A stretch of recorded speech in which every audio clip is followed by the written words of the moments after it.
Kylian Mbappe is the most powerful man in football, but behind closed doors, FIFA is terrified of him. As the 2026 finals approach, the governing body is quietly engineering his downfall to ensure no single player outgrows the brand. They don't want a legend.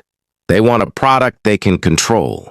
We must expose how a Kylian Mbappe triumph threatens FIFA's desperate need for parity and market expansion. By dismantling his godlike status, the governing body preserves the illusion of a competitive global landscape.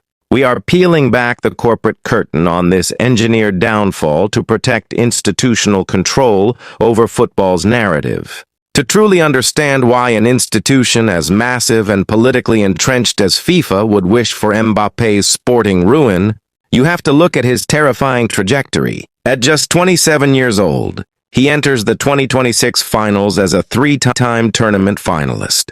He tore through Russia in 2018 as a teenager and scored a hat-trick in the 2022 final in Qatar. Now he arrives at his absolute peak as the undisputed face of global football following the transition of Lionel Messi and Cristiano Ronaldo out of the European elite. For 15 years, sports marketing relied on the Messi-Ronaldo duopoly to print money. One balanced the other, ensuring neither brand consumed the entire marketplace. But their departure left an immense power vacuum that Mbappe swallowed whole. His high-profile move to Real Madrid, coupled with his iron grip on the French national team, has created a singular focal point in sports media. There is no equivalent rival operating at his tactical or statistical frequency. He is an apex predator sitting alone at the top of the food chain. A 2026 victory would cement a dynasty that makes the World Cup entirely predictable for the next decade. The romantic appeal of the World Cup is the fundamental belief that anything can happen. But if France wins again in 2026, capturing their third trophy in 3 tournaments, that illusion vaporizes. Football ceases to be a global drama and becomes a predictable French monologue. If Mbappe lifts the trophy, he secures his second title at age 27, with at least 2 more tournaments left in his prime. At that point, the historical debate ends. He passes Pelé and Maradona in tournament efficiency. More dangerously for FIFA, it establishes an era of total psychological submission for every other competing nation. When teams line up against France, they will be playing an inevitable historical script rather than a sporting match. This unprecedented individual success creates a catastrophic financial headache for FIFA's long-term growth strategy.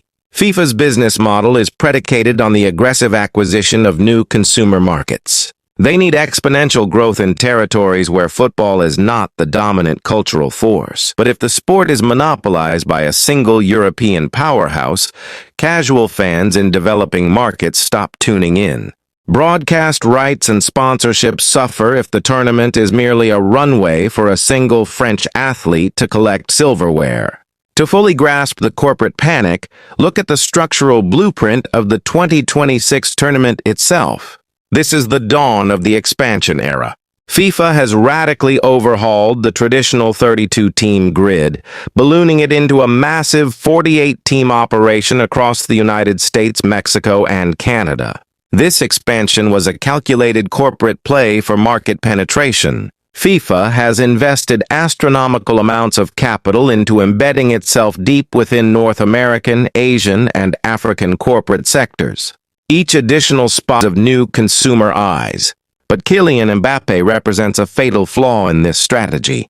For the 48-team expansion to yield maximum financial return, newly integrated markets must experience sustained sporting euphoria. An emerging nation needs to believe the gap between them and the elite has closed.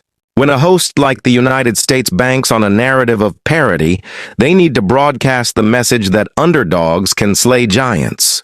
But Mbappe's game is built on uncoachable physical superiority. When he bypasses a multi-million-dollar defensive structure through pure athletic dominance, he shatters the illusion of parity. If France systematically dismantles these emerging nations, the psychological fallout in growth markets is devastating. Casual consumers realize the competitive gap hasn't closed at all, and the tournament looks like a reminder of European footballing imperialism. The emerging market consumer switches off, domestic sponsors see a drop in engagement, and the project of converting new territories into self-sustaining football economies suffers a massive setback. Europe is a tapped well. There is no room for exponential financial growth within its borders. FIFA's survival depends on unlocking the rest of the world. To do that, the script requires a modern-day sporting miracle, a non-European underdog story that captures the cultural zeitgeist. That story generates organic engagement that money cannot buy. But as long as the French machine remains an immovable object at the top of the bracket, that underdog story can never realize its ultimate climax. The threat extends into an intellectual property war. Mbappe has inverted the power dynamic where the tournament itself was the ultimate brand. Let's look at his unprecedented control over his image rights. Historically, players signed away their image rights to their federation, which bundled them for fast food, gambling, or soft drink giants. Mbappe staged a high-profile boycott of French national team sponsor events, refusing to link his likeness with predatory financial habits or unhealthy lifestyles. Wait! Before you continue watching this video, do y'all currently have plans to buy your favorite football jerseys? The FIFA World Cup is just around the corner. Real jerseys are costing more than $200 nowadays. That for just a shirt? What if I say you can now get it for just $15 with no compromise in quality? Go to peterbot99.com. They have the latest jerseys and the oldest ones too. Plus, it's just $15. Order your jerseys before the World Cup starts. Check out the link in the description. Back to the video. He forced the Federation to give him veto power over his own image. FIFA loses massive leverage when a single player becomes bigger than the tournament itself. Mbappe's direct-to-consumer pipeline bypasses traditional structures. He does not need the World Cup platform to be relevant. The World Cup needs him to remain culturally urgent to younger consumers. When an athlete achieves this scale, they become impossible to regulate or commercially exploit on institutional terms. If FIFA enforces guidelines that conflict with his brand, he can simply withdraw cooperation or critique the governing body's scheduling and labor practices. This power shift leads directly to an institutional desire for a more balanced, collaborative group of smaller regional stars. They want an American star dominating U.S. media, a Japanese star locking down East Asia, and a Nigerian star electrifying West Africa. None of those individuals have enough global leverage to challenge the system, keeping power centered in the institution. To regain control, the Titan must be brought back down to earth. FIFA influences this trajectory through subtle, technical levers of structural engineering. Look at modern officiating trends and hyper-regulated VAR implementation. By introducing microscopic interpretations of rules, the game naturally favors parity over raw individual brilliance. Tightening the margin for physical contact and strictly penalizing minor attacking infractions effectively blunts the high-leverage explosiveness of elite forwards. When a match is constantly halted and stripped of its natural physical intensity, a lower block defense can completely neutralize an elite individual. Furthermore, the physical geography of the 2026 schedule acts as an invisible hand against superstars. Matches are scattered across an entire continent, stretching from the high altitude of Mexico City to the intense summer humidity of Miami. Teams will cross multiple time zones and log thousands of air miles. High-velocity sprinters require deep recovery cycles to maintain explosive output.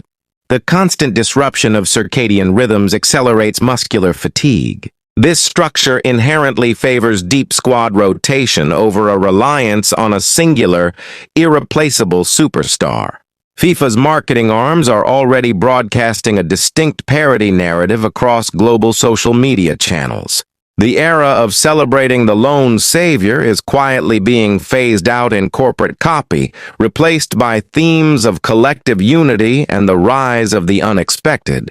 The media engines are priming the global audience to celebrate the downfall of traditional giants, preparing the consumer to view a shocking penalty shootout exit of a superpower as a triumph of democratic parity.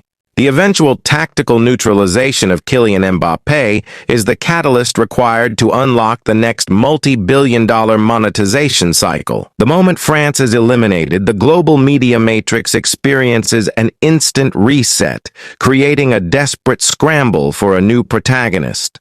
This allows the spotlight to pivot to high-growth, high-revenue markets like the United States or the Middle East.